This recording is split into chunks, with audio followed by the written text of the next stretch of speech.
Saan eh? Ano 47. pag malakas ang init, lalo siya. Oo. Malakas pa yan.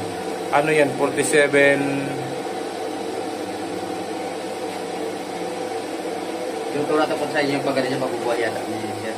Oo. Ay, pagbubuhay. Oh, kaya niyang iakyat doon, oh. Ay, kaya nga, maski iakyat din doon. Kung walang tangke rin, hanay. Kung... Oo, kaya din siya, hanay. Hose, no? Oo, hose. Kung may papatayin na kayo na linya, tapos yung bubuksan nyo kung schedule. Oo. Ganda sana kung hose yan. Kung hose ang design. Yun ang design nila eh. Ng NIA. Oo. Pero halimbawa pagdating ng panahon na mayroong mga damage na sa kuan, pwede ngang pang Meron po yan,